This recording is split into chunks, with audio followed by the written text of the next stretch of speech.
Hello aspirants, आज हम economics का एक न्यू टॉपिक स्टार्ट कर रहे हैं जिसमें हम पढ़ेंगे कि इकोनॉमिक ग्रोथ क्या होती है, इकोनॉमिक डेवलपमेंट क्या होती है। तो देखिए, वैसे तो हम नॉर्मली इसे इंटरचेंजेबली यूज कर लेते हैं, बट वो चीज़ गलत है बिकॉज इकोनॉमिक ग्रोथ बिल्कुल अलग सा कंसेप्ट है, इकोनॉमिक डेवलपमेंट बिल्कुल अलग कंसेप्ट है, राइट। तो अब देखिए, इन दोनों को एक वीडियो में कवर करना पॉसिबल तो नहीं है, थोड़ा सा लेंथी हो जाएगा। तो इसलिए आज के वीडियो में हम सिर्फ और सिर्फ डील करेंगे विद द इकोनॉमिक ग्रोथ कि इकोनॉमिक ग्रोथ क्या होती है। लास्ट में आपको हल्का सा आइडिया दे दूंगी कि इकोनॉमिक डेवलपमेंट में क्या होता है, फिर इसे हम नेक्स्ट वीडियो में पढ़ेंगे। फाइन, सबसे पहले जानते हैं इकोनॉमिक ग्रोथ क्या होती है। तो ग्रोथ का मतलब क्या होता है। फॉर एग्जाम्पल, कोई इंडस्ट्री है, ठीक है, उन्होंने एक साल में 100 प्रोडक्ट्स बनाए, ठीक है, 100 प्रोडक्ट्स बनाए या 100 क्रीम की जो बॉटल्स होती हैं वो बनाई, क्रीम की ट्यूब्स बनाई। तो अब अगले साल में उन्होंने कितनी बनाई, 120 बनाई। तो पिछले साल में 100 बनाई थी, नेक्स्ट ईयर में 120 बनाई, तो ग्रोथ कितनी रही, 20% इंक्रीज हुआ ना, है ना। 20 बॉटल्स ज्यादा बनाई, 20% इंक्रीज हुआ। तो अब ये जो इंक्रीज होता है इसे हम कहते हैं ग्रोथ। ये जो हम क्वांटिटी के टर्म में बात करते हैं, जो कि मैंने आपको क्रीम की ट्यूब्स का एग्जांपल दिया, ठीक है, इस क्वांटिटेटिव टर्म में जब हम बात करते हैं तो वो आता है अंडर इकोनॉमिक ग्रोथ। चलिए, अब ये तो हल्का सा एग्जांपल था, थोड़ा सा इसको नेशनल लेवल पे देखते हैं क्या होता है। So economic growth measures the change in the output और GDP of a country over a period of time. किसी पर्टिकुलर टाइम पीरियड में, ठीक है, जो हम जीडीपी कैलकुलेट करते हैं, जीडीपी क्या होता है, ग्रॉस डोमेस्टिक प्रोडक्ट, या फिर जो आउटकम होती है किसी कंट्री की एक पर्टिकुलर टाइम पीरियड में, नॉर्मली हम एक साल में करते हैं। तो कितना इंक्रीज हुआ, पिछले साल प्रोडक्शन इतनी हुई थी ओवरऑल किसी पर्टिकुलर सेक्टर में, अगले साल आकर वो बढ़ गई, तो कितनी % बढ़ी, उसे हम कहते हैं इकोनॉमिक ग्रोथ, ठीक है। लेकिन इकोनॉमिक डेवलपमेंट में ऐसा नहीं होता है, वहां पे हम अलग एस्पेक्ट्स को कवर करते हैं, ठीक है। तो इकोनॉमिक ग्रोथ एक तरह से क्या करता है, it measure the change in production of goods and services. कोई भी गुड्स एंड सर्विसेज जो प्रोड्यूस हो रही है किसी भी देश में, या हम इंडिया की बात करते हैं, तो उसमें कितना चेंज हुआ एक पर्टिकुलर टाइम पीरियड में, यानी कि हर एक साल का हम देखते हैं तो कितना चेंज हुआ, उसे हम कहते हैं इकोनॉमिक ग्रोथ। अब ये जो चेंज है पॉजिटिव भी हो सकता है, नेगेटिव भी हो सकता है। मतलब जो इकोनॉमिक ग्रोथ है ये बढ़ भी सकती है, या फिर हम इकोनॉमिक ग्रोथ में बात करें तो जैसे मैंने आपको ट्यूब्स का, क्रीम की ट्यूब्स का एग्जांपल दिया, तो हो सकता है पिछले साल 100 ट्यूब्स किसी कंपनी ने बनाई और अगले साल वो 80 ही बना पाया, तो 20% रिड्यूस हुआ, है ना। तो इंक्रीज और डिक्रीज दोनों हो सकता है, and this concept is related to quantity, ठीक है। ये क्वांटिटेटिव कंसेप्ट है, क्वांटिटी से डील करता है, क्वालिटी से डील नहीं करता है, ठीक है।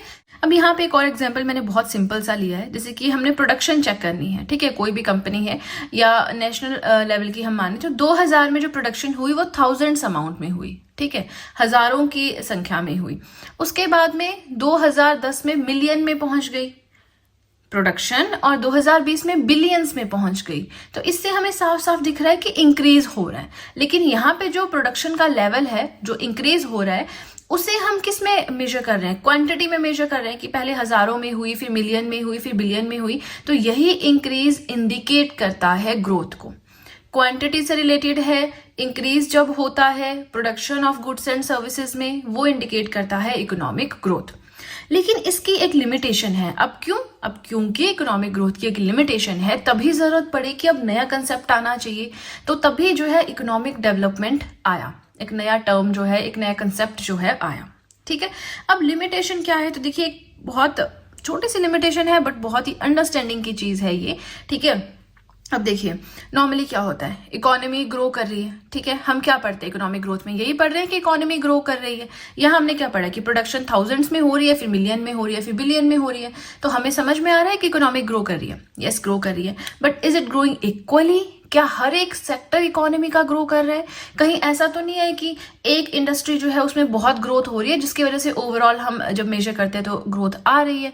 अगर हम ध्यान से देखें तो हेल्थ सेक्टर जो है वो इतना अच्छा नहीं परफॉर्म कर रहा है, एजुकेशन सेक्टर इतना अच्छा परफॉर्म नहीं कर रहा है, लेकिन मैन्युफैक्चरिंग सेक्टर जो है वो बहुत ही अच्छा परफॉर्म कर रहा है, जिसकी वजह से ओवरऑल इकोनॉमिक ग्रोथ हम मेजर कर पा रहे हैं।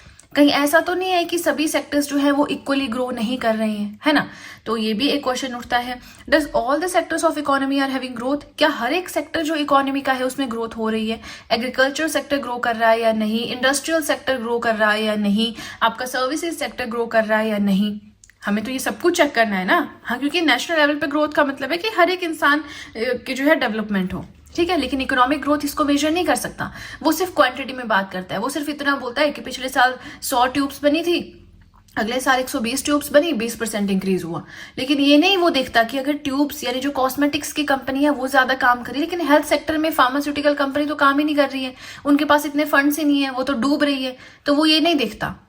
समझ रहे ना, वो ओवरऑल मेजर करता है कि ओवरऑल ग्रोथ हुई या नहीं हुई। हर एक सेक्टर को ये मेजर नहीं करता। अब पर कैपिटा इनकम की बात करें, पर कैपिटा इनकम क्या होती है? पर पर्सन जो इनकम होती है ना, हर एक इंसान की अपनी income.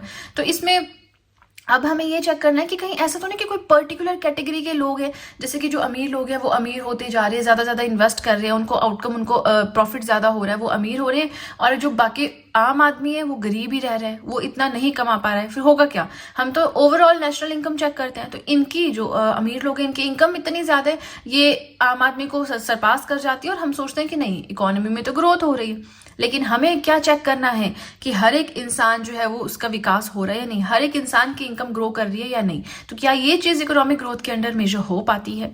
Equal growth in all states, क्या हर एक स्टेट में ग्रोथ हो रही है? ऐसा तो नहीं कि जो साउथ में स्टेट्स हैं वो बहुत अच्छा कमा रही हैं, बहुत अच्छी ग्रोथ उनमें हो रही है, जो नॉर्थ में है, नॉर्थ ईस्ट में, उनमें तो ग्रोथ ही नहीं हो रही है। कहीं ऐसा तो नहीं हो रहा है?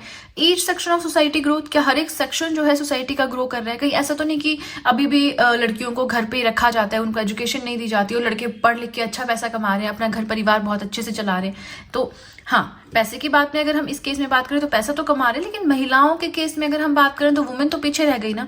तो कहीं ऐसा तो नहीं हो रहा देश में?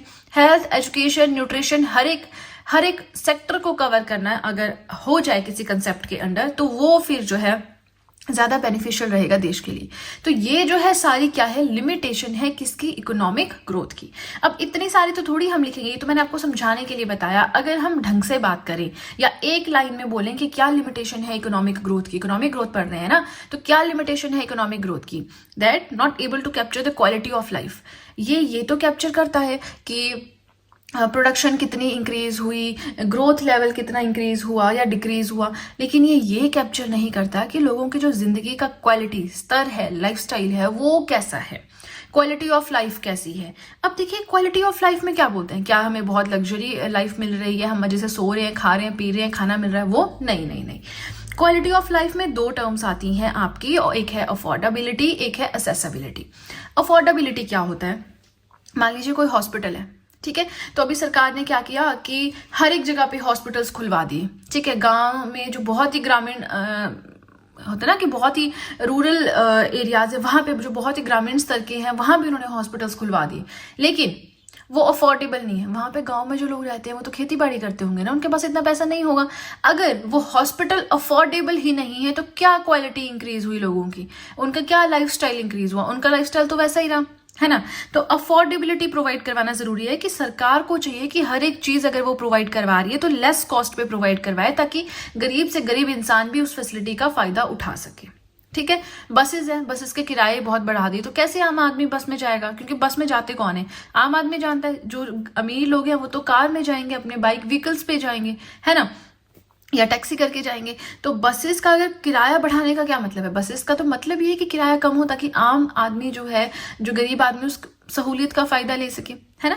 तो क्वालिटी ऑफ लाइफ में पहली चीज आती है अफोर्डेबिलिटी, कि हर एक चीज अफोर्डेबल होनी चाहिए। गाँव का जो मतलब गरीब से गरीब आदमी है वो भी उसको अफोर्ड कर सके। सेकंड होता है असेसिबिलिटी। असेसिबिलिटी होता है कि कोई भी फैसिलिटी है वो हर एक एरिया में होनी चाहिए। इसका मैं आपको एग्जांपल देती हूँ। जैसे कि कोचिंग इंस्टीट्यूट्स होते हैं हमारे, तो मेनली वो दिल्ली में लोकेटेड हैं। जैसे अगर नॉर्थ इंडिया में बात करें तो मेनली आपको वो दिल्ली में मिलेंगे, ऐसा नहीं और स्टेट्स में नहीं है, और हर एक स्टेट में, हर एक डिस्ट्रिक्ट में भी है, बट वहां पे क्वालिटी इतनी अच्छी नहीं है।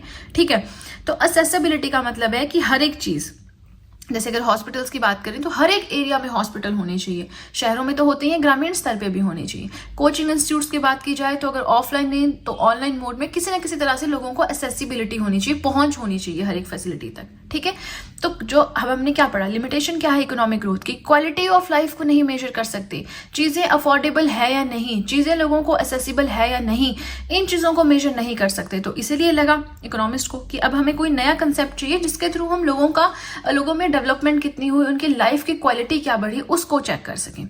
इसके लिए एक न्यू कंसेप्ट आता है जिसे हमने नाम दिया है इकोनॉमिक डेवलपमेंट। ये बहुत ही वाइडर कंसेप्ट है। ये इसको मतलब नहीं है कि कितनी ग्रोथ हो रही है जी, कितना % ग्रोथ हो रहा है, नेशनल इनकम कितना हो रहा है, कोई मतलब नहीं है। इसको मतलब है कि सोशल लेवल पे कितना इंक्रीज हो रहा है, क्या लोगों की साक्षरता दर बढ़ रही है, ठीक है, क्या लोग ज़्यादा एजुकेटेड हो रहे हैं, क्या लोगों को हेल्थ केयर फैसिलिटीज़ मिल रही हैं, क्या उनको जो भी ज़रूरत की चीज़ें हैं उनके एरिया में मिल रही हैं, खाने पीने का जो सामान है वो अच्छी क्वालिटी का मिल रहा है, नहीं मिल रहा है ना। तो ये सारी चीज़ें आती हैं इकोनॉमिक डेवलपमेंट में। बहुत ही वाइडर कंसेप्ट है। इकोनॉमिक ग्रोथ की बात करें तो बहुत ही नैरो कंसेप्ट है, ठीक है। नेक्स्ट हमें जो पढ़ना है वो है इकोनॉमिक डेवलपमेंट। देखिए हमने क्या पढ़ा, हमने इकोनॉमिक ग्रोथ पढ़ा, हमने जाना इकोनॉमिक ग्रोथ क्या होती है, फिर हमने ये जाना कि उसकी एक लिमिटेशन थी जिसकी वजह से एक न्यू कंसेप्ट को इंट्रोड्यूस करने की ज़रूरत पड़ी, और फिर आता है हमारा new concept which is known as the economic development. तो क्या लिमिटेशन थी जिसकी वजह से एक नया हमें ब्रॉडर कंसेप्ट चाहिए था। तो देखिए हल्का सा आपको रिवाइज करवा देती हूँ।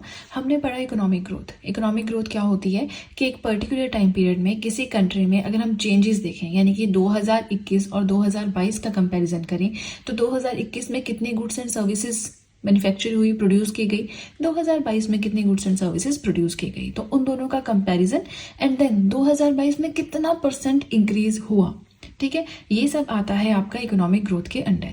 अब इकोनॉमिक ग्रोथ जो है that is a quantitative concept, पूरा का पूरा क्वांटिटी से डील करता है, क्वालिटी से इसको कोई मतलब नहीं है, ठीक है। पूरा क्वांटिटी पे बेस्ड है, नंबर्स पे बेस्ड है, संख्याओं पे बेस्ड है, प्लस बहुत ही ये नैरो कंसेप्ट है जो सिर्फ नंबर्स में डील करता है ना। तो किसी भी इकोनॉमी में ग्रोथ कितनी हुई, कितने % हुई, कितनी मैन्युफैक्चरिंग हुई, क्या आउटपुट रही, उससे डील करता है। इसको ये नहीं फर्क पड़ता है कि क्वालिटी कैसी है वहाँ के लोगों की, किसी भी कंट्री के लोगों की क्वालिटी ऑफ लाइफ कैसी है, ठीक है। तो इसलिए इकोनॉमिस्ट को लगा कि अब हमें कोई नया एक कंसेप्ट इंट्रोड्यूस करना चाहिए जिसमें लोगों की ज़िंदगी कैसी है, उनकी क्वालिटी कैसी है, लाइफ की सोशल स्टेटस कैसा है, पॉलिटिकल स्टेटस कैसा है, इकोनॉमिक स्टेटस कैसा है, ये सब कुछ जानना है। अगर ये सब चीज़ें एनालाइज करनी है तो हमें एक नया कंसेप्ट डेवलप करना होगा, और वहीं पे फिर जन्म होता है इकोनॉमिक डेवलपमेंट का। मेन लिमिटेशन क्या थी इकोनॉमिक ग्रोथ की, कि हम मेजर नहीं कर सकते थे क्वालिटी ऑफ लाइफ कंट्री के लोगों की, इसीलिए इकोनॉमिक डेवलपमेंट आया। अब ये बहुत ही ब्रॉडर कंसेप्ट है, एक वाइडर कंसेप्ट है अगर हम बात करें इकोनॉमिक ग्रोथ के कंपैरिजन में, ठीक है। It is a broader concept that deals with other socio economic indicators, जो सामाजिक स्तर के, आर्थिक स्तर के इंडिकेटर्स हैं, जैसे कि गरीबी हो गया, बेरोजगारी हो गया, इनकम इक्वालिटी हो गया, ये सारी चीज़ें इसमें हम डिस्कस करते हैं। जैसे कि गरीबी की बात करें तो 2000 में गरीबी का क्या स्टेटस था, 2010 में हम कितना ओवरकम कर पाए इस समस्या को। अनएम्प्लॉयमेंट की बात करें, यस अनएम्प्लॉयमेंट के लिए हमारा पॉपुलेशन बर्डन एक बहुत बड़ा रीज़न है, लेकिन फिर भी हम प्रॉपर तरह से स्किल्ड नहीं है, या एजुकेशन हम लेते हैं वहाँ पे अच्छे से नहीं पढ़ते हैं, या फिर बहुत सारे रीजंस है ना। तो अनएम्प्लॉयमेंट पहले कितनी थी, अब कितनी हो गई, क्या इनकम इक्वालिटी है हमारे देश में, कहीं ऐसा तो नहीं है कि जो अमीर लोग हैं वो बहुत ही ज़्यादा अमीर है और जो गरीब है वो गरीबी तबके से उठ ही नहीं पा रहे, कहीं ये चीज़ तो नहीं है। तो ये सारे फैक्टर्स, ये सारे इंडिकेटर्स की स्टडी करने के लिए एक नया कंसेप्ट सामने आया जो कि था इकोनॉमिक डेवलपमेंट, यानी आर्थिक स्तर पे विकास हम पढ़ेंगे, विकास हो रहा है कि नहीं हो रहा है, डेवलपमेंट हो रही है कि नहीं हो रही है, ठीक है। अब इसका मेन फोकस क्वांटिटी पे नहीं है, इसको कोई मतलब नहीं है कितनी आपने प्रोडक्शन की, कितनी आपकी मैन्युफैक्चरिंग हुई, कितना % आपने ग्रो किया, कोई मतलब नहीं है इकोनॉमिक डेवलपमेंट को। इकोनॉमिक डेवलपमेंट डील करता है only with the quality of life, यानी किसी पर्टिकुलर टाइम पीरियड में किसी कंट्री में जो लोग रहते हैं, क्या उनके लाइफस्टाइल में कुछ क्वालिटी इंक्रीज हुई, क्या कुछ वैल्यू एडिशन हुई या नहीं हुई, ये उससे डील करता है। अब देखिए अगर हमें इकोनॉमिक डेवलपमेंट को मेजर करना है then measure indices of economic development, तो हम कुछ मेजर इंडिसेस यहाँ पे पढ़ेंगे, यानी इंडेक्स हम पढ़ेंगे। पहला है ह्यूमन डेवलपमेंट इंडेक्स, सेकेंड है gender in equality index, and third है इन इक्वालिटी एडजस्टेड HDI। अब देखिए इन तीनों में से सबसे ज़्यादा इंपॉर्टेंट है हमारा ह्यूमन डेवलपमेंट इंडेक्स। कौन कौन से पैरामीटर्स हम इसमें लेते हैं इस इंडेक्स की रिपोर्ट रिलीज़ करने के लिए, कौन इसको रिलीज़ करता है, इसके ऊपर मैं ऑलरेडी एक अलग सी वीडियो बना चुकी हूँ ह्यूमन डेवलपमेंट इंडेक्स के ऊपर। मैंने ऑलरेडी पढ़ाया है, यही जो मेरी प्लेलिस्ट है इंडियन इकोनॉमी हैंडरिटन नोट्स की, इसी में ऐड किया है, बट नहीं आपने देखी है, अगर आप न्यू है मेरे चैनल पे तो मैंने डिस्क्रिप्शन बॉक्स में लिंक ऐड कर दिया है, वहाँ पर जाकर आप HDI की वीडियो देख सकते हैं। बाकी अगर आप शुरू से मेरे नोट्स बनाते आ रहे हैं, इंडियन इकोनॉमी की सीरीज़ देखते आ रहे हैं, तब तो आपको पता होगा, ठीक है, तब आपको पढ़ने की ज़रूरत नहीं है, बट एक बार रिवाइज कर लीजिएगा तो आप लिंक कर पाएंगे कि इकोनॉमिक डेवलपमेंट और HDI का क्या रिलेशनशिप है, कैसे हम HDI के थ्रू इकोनॉमिक डेवलपमेंट को मेजर करते हैं, ठीक है, तो इकोनॉमिक डेवलपमेंट का बेसिक कंसेप्ट आई होप आपको समझ में आया होगा। मेजर क्या क्या इंडेक्स हैं जिसके थ्रू हम मेजर कर सकते हैं, ये आपको समझ आ गया। अब हम जानते हैं चैलेंजेस, ऐसी कौन कौन सी समस्याएं हैं जो कि इंडिया को इकोनॉमिक डेवलपमेंट अचीव यानी कि आर्थिक स्तर पे विकास करने में रोक रही हैं। क्या क्या ऐसे चैलेंजेस हैं? तो पहला है low per capita income. Per capita income क्या होता है? पर पर्सन या फिर कह लीजिए पर हेड कितनी इनकम है। ठीक है, अब देखिए इंडिया में पॉपुलेशन कितनी है, बहुत ज़्यादा है, राइट। तो अब पॉपुलेशन बहुत ज़्यादा है तो अब एम्प्लॉयमेंट अपॉर्चुनिटीज़ तो नहीं इतनी ज़्यादा है। अब जितनी एम्प्लॉयमेंट अपॉर्चुनिटीज़ पहले थी उससे बेशक थोड़ा बढ़ी हैं, बट इतनी ज़्यादा नहीं जिस रफ्तार से पॉपुलेशन इंडिया की बढ़ रही है ना। तो अब क्या हो रहा है कि जो लोग कमा रहे हैं बढ़िया कमा रहे हैं, ठीक है, जो नहीं कमा रहे हैं वो क्या कर रहे हैं, खेती बाड़ी कर रहे हैं, ठीक है। तो लेकिन जो लोग कमा रहे हैं वो बहुत अच्छी इनकम, बहुत अच्छी सैलरीज उनकी हैं। तो हम क्या करते हैं, जब कैलकुलेट करते हैं ना लो पर, जैसे हम कह रहे हैं पर कैपिटा इनकम हम कैलकुलेट करते हैं, तो जो अच्छा कमा रहे हैं, जो कम कमा रहे हैं, जो बिल्कुल भी नहीं कमा रहे हैं, उन सबको ऐड करके फिर एवरेज निकालते हैं। सम अपॉन नंबर एवरेज पता है ना आपको क्या होता है ना। जब हम एवरेज निकालते हैं तो बेशक कुछ लोग इंडिया में बहुत अच्छी अर्निंग कर रहे हैं लेकिन फिर भी पर कैपिटा इनकम लो हो जाती है, क्योंकि कुछ लोग तो कुछ भी नहीं कमा रहे हैं, कुछ लोग तो बिल्कुल ही बेरोजगार घर पे बैठे हुए हैं, है ना। तो इसलिए सबसे बड़ी समस्या है लो पर कैपिटा इनकम, पर हेड इनकम इंडिया में बहुत कम है। ठीक है, तो अब हमें इसे बढ़ाना है तो अब जॉब्स करनी पड़ेगी, आपको नई नई स्किल्स सीखनी पड़ेंगी, बहुत सारे सर्टिफिकेट कोर्सेज आते हैं, कुछ ना कुछ सीखिए, कीजिए काम, है ना। तो ये बहुत बड़ी समस्या है आर्थिक स्तर पे विकास अचीव करने के बीच में, वो है पर पर्सन इनकम बहुत कम है इंडिया में। ठीक है, सेकंड आता है ह्यूज डिपेंडेंस ऑन एग्रीकल्चर। अब सेम वही चीज़ है, देखिए इकोनॉमिक्स में ना हर एक चीज़ दूसरे चीज़ से रिलेटेड है। अब देखिए हमारी बहुत ज़्यादा डिपेंडेंस है एग्रीकल्चर पे। रीज़न क्या है? वही चीज़ है कि जॉब्स नहीं है, अब बहुत पैसा खर्च के बाहर भी नहीं भेज सकते घर वाले, तो क्या करेंगे जी, जॉब्स है नहीं, सरकारी नौकरी की तैयारी कर नहीं सकते, इतना इंटेलिजेंट है नहीं, तो अब क्या करें? अब करेंगे एग्रीकल्चर, जो दादा पर दादा की ज़मीन है उस पर खेती बाड़ी करेंगे। अब देखिए जो प्लेन एरियाज़ हैं वहाँ पे तो फिर भी काफ़ी इनकम हो जाती है, लेकिन अगर आप पहाड़ों की बात करें तो वहाँ पे हार्ड वर्क बहुत लगता है, ठीक है, और इनकम इतनी ज़्यादा नहीं हो पाती है। और वैसे भी एग्रीकल्चर सेक्टर से आप बहुत ज़्यादा कमा नहीं सकते हो क्योंकि उसमें लेबर फोर्स मतलब वर्क बहुत है ना। तो अब बहुत ज़्यादा डिपेंडेंस है एग्रीकल्चर के ऊपर, एग्रीकल्चर से इतनी आउटपुट तो आती नहीं है, तो जब आउटपुट अच्छी नहीं आती है तो इकोनॉमिक डेवलपमेंट कैसे होगी? रेदर अब देखिए यहाँ पे क्या बात हो रही है नाउ, ह्यूज डिपेंडेंस है मतलब बहुत ज़्यादा डिपेंडेंट है हम एग्रीकल्चर पे, रेदर वी शुड बी या it should be taken by industrial sector और टर्शियरी सेक्टर। हमें ज़्यादा डिपेंडेंट किस पे होना चाहिए? इंडस्ट्रीज़ में जॉब करनी चाहिए, टर्शियरी सेक्टर में इन्वॉल्व होना चाहिए, उससे पैसा भी आएगा, पर कैपिटा इनकम भी बढ़ेगी, लेकिन हम एग्रीकल्चर पे ज़्यादा डिपेंडेंट है। ठीक है, तो ये भी एक रीज़न है जो हमें इकोनॉमिक डेवलपमेंट को अचीव करने से रोकता है। थर्ड है एग्जिस्टेंस ऑफ अनएम्प्लॉयमेंट। अगेन हर एक चीज़ दूसरे से रिलेटेड है, हर एक फैक्ट जो है, हर एक पॉइंट जो है वो दूसरे पॉइंट से रिलेटेड है। अब अनएम्प्लॉयमेंट की एग्जिस्टेंस का क्या मतलब है? बेरोजगारी क्यों है इंडिया में? देखिए पहला पॉइंट तो पॉपुलेशन बर्डन ही है, ठीक है, पॉपुलेशन बर्डन ही है। हमें भी 2 चाइल्ड पॉलिसी या 1 चाइल्ड पॉलिसी पे आना पड़ेगा चाइना की तरह, अदरवाइज मुश्किल है काम, है ना।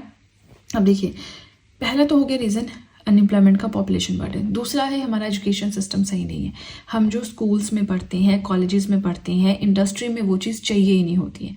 हम सिर्फ थ्योरेटिकल नॉलेज पे बेस्ड है, पूरा का पूरा रट्टा मार के जाते हैं, पेपर में लिखते हैं और आ जाते हैं, नंबर्स भी अच्छे आ जाते हैं, लेकिन हमें हैंड्स ऑन ट्रेनिंग तो है ही नहीं, प्रैक्टिकली करेंगे क्या वो तो पता ही नहीं है, प्लस गाइडेंस नहीं है कि आगे चल के करना क्या है। बस इंटेलिजेंट है तो मेडिकल नॉन मेडिकल ले लिया, थोड़ा वीक है तो कॉमर्स ले लिया, बहुत वीक है तो आर्ट्स ले लिया। सीक्वेंस तो देखिए यही चलता आ रहा है। बेशक अब न्यू एजुकेशन पॉलिसी आ गई है, देखते हैं उसमें काफ़ी कुछ चेंजिंग्स है, बट हमारे टाइम पे तो यही होता था, है ना। और अगला रीज़न है स्किल गैप। जो अब हम पढ़ के हम कोई कोर्स हम इंजीनियरिंग करके निकलते हैं, लेकिन हमने कभी क्लासेस ढंग से लगाई ही नहीं, हमने कभी इतना ध्यान दिया ही नहीं कि सोसाइटी या इंडस्ट्रीज़ में किस चीज़ की रिक्वायरमेंट है, थोड़ा उसको ही ऑनलाइन देख लेते हैं, है ना। तो स्किल गैप है, जो इंडस्ट्रीज़ में चाहिए वो तो हमें आता ही नहीं है, तो ये भी रीज़न है अनएम्प्लॉयमेंट का। तो पूरा का पूरा बोझ आप बेरोजगारी का पॉपुलेशन पे ना डालें, बहुत सारे इसके रीजन है। अब देखिए वैसे तो बहुत सारे चैलेंजेस हैं जो हमें इकोनॉमिक डेवलपमेंट यानी कि आर्थिक स्तर पे विकास तक पहुंचने से रोकते हैं, लेकिन जो 3 मेन थे वो हमने डिस्कस कर लिए। इससे क्या होता है ना, थोड़ी सी अंडरस्टैंडिंग बढ़ जाती है कि हम क्या पढ़ रहे हैं, किस तरह से रिलेट कर रहे हैं एंड एवरीथिंग। फाइन। अब हम पढ़ेंगे सॉल्यूशंस। हमने ये तो पढ़ ली कि आर्थिक विकास तक पहुंचने के लिए समस्याएं क्या क्या हैं, उसको हम सॉल्व कैसे कर सकते हैं। कोई भी प्रॉब्लम है तो उसका सॉल्यूशन भी तो है ना, सॉल्यूशन भी तो हमें देखना पड़ेगा, राइट। चलिए सॉल्यूशंस देखते हैं, बट इससे पहले आपसे रिक्वेस्ट है कि वीडियो के साथ में नोट्स ज़रूर बनाएं, क्योंकि देखिए बहुत ज़्यादा मेहनत लगती है नोट्स बनाने में। एक्चुअल में मैंने आपको economic growth and economic development पहले भी पढ़ाया था, बट वो मैंने एक ही पेज पे सिर्फ डिफरेंसेस के फॉर्म में पढ़ाया था। तो उस टाइम पे ऐसा कोई पर्टिकुलर बुक मेरे पास नहीं थी, बट अब कुछ बुक्स ऑर्डर की तो वहाँ मुझे बहुत अच्छे से कंटेंट मिला और मुझे लगा कि इसकी नॉलेज होना बहुत ज़रूरी है, इसलिए मैं ये टॉपिक फिर से पढ़ा रही हूँ। 2 टॉपिक्स मैंने फिर से पढ़ाए हैं, एक डेमोग्राफी पढ़ाया है, डेमोग्राफी एंड सेंसस, सेकंड है हमारा इकोनॉमिक ग्रोथ एंड डेवलपमेंट। इसके अलावा अब जो नेक्स्ट मैं पढ़ाऊँगी उसमें मैं आपको monetary policy and fiscal policy, ये 2 टॉपिक्स मैं टारगेट कर रही हूँ। कोशिश कर रही हूँ कि पहले हम जो मोस्ट इंपॉर्टेंट टॉपिक्स हैं जहाँ से क्वेश्चंस आते हैं उन्हें डिस्कस कर लें, उसके बाद जो लीस्ट इंपॉर्टेंट है, पढ़ना तो सब कुछ ही है, उन्हें भी पढ़ेंगे, ठीक है। सॉल्यूशंस पढ़ते हैं, उसके बाद मॉनेटरी पॉलिसी में आपको पढ़ाऊंगी, 3 वीडियोस उसकी रहेंगी। पहले हम थोड़ा बेसिक पढ़ेंगे, फिर टूल्स पढ़ेंगे कि कौन से क्वांटिटेटिव टूल्स हैं मॉनेटरी पॉलिसी के, कौन से क्वालिटेटिव टूल्स हैं, है ना। बट उसके लिए just stay tune with my channel, ठीक है। बहुत जल्द मैं वो वीडियो भी अपलोड करूंगी, अभी थोड़े नोट्स बना रही हूँ, कुछ बन गए हैं, है ना। नाउ सॉल्यूशंस की बात करें, समस्याएं हमने जान ली, अब हम सॉल्यूशंस जानते हैं कि कैसे हम इस प्रॉब्लम को सॉल्व कर सकते हैं। पहला है इम्प्रूविंग प्रोडक्टिविटी ऑफ एग्रीकल्चर।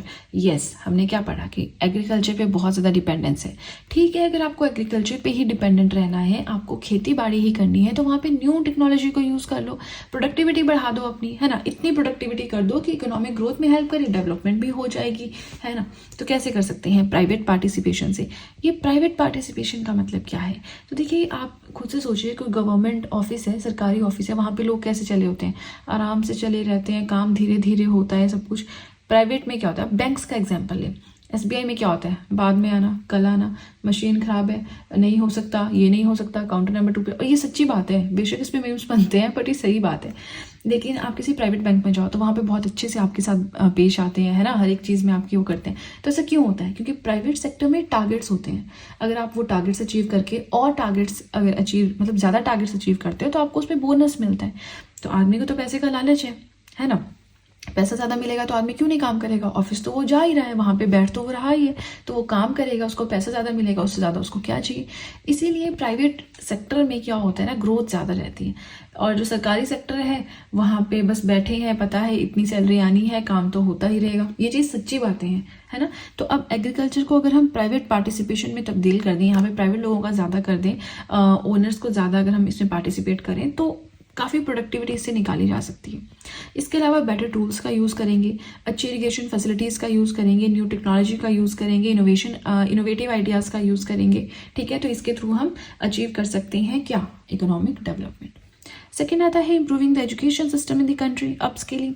तो देखिए वही है, जो आपकी समस्याएं हैं उन्हीं को आपको सॉल्यूशंस में बदलना है, जो यहाँ पे दिक्कतें हैं उन्हीं को बढ़ा के आपको सॉल्यूशंस में कन्वर्ट करना है, ठीक है ना। यहाँ पे हमें क्या करना है? यहाँ पे हमें जो एजुकेशन सिस्टम है हमारे देश का, उसको सही करना है, इम्प्रूव करना है।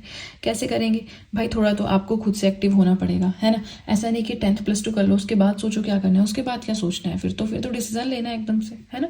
प्लस आप कोई कोर्स कर रहे हैं, आप डॉक्टरी, चलिए डॉक्टरी तो अलग बात है, आप BA कर रहे हैं, BSc कर रहे हैं, कुछ भी कर रहे हैं, तो साथ में रखें कि आपको आगे चल के करना क्या है, किस सेक्टर में जाना है, सरकारी की तैयारी करनी है, प्राइवेट में जाना है, क्या स्किल्स उसके लिए रिक्वायर्ड है। तो अप स्किलिंग करते रहें, बहुत सारे कोर्सेज अवेलेबल हैं, आप अपडेट रहें, है ना। क्योंकि ह्यूमन रिसोर्सेज की जगह कोई नहीं ले सकता। जितनी मर्जी मशीनरी आ जाए, ह्यूमन रिसोर्स की ज़रूरत पड़नी ही पड़नी है उन मशीन्स को ऑपरेट करने के लिए। और अगर आपको मशीन्स का M भी नहीं पता होगा तो कैसे काम चलेगा, है ना। थर्ड पॉइंट है investment in health sector. Health sector में इन्वेस्टमेंट करें, ठीक है, इसे अफोर्डेबल बनाएं। इन्वेस्टमेंट करने का मतलब ये नहीं कि गांव-गांव में हॉस्पिटल खोल दिए लेकिन वो महंगे बहुत हैं। क्या करें? आम आदमी तो वहाँ पे जा ही नहीं सकता, गांव के लोग तो वहाँ पे जा ही नहीं सकते, तो वो क्या फ़ायदा उस हेल्थ सेक्टर का।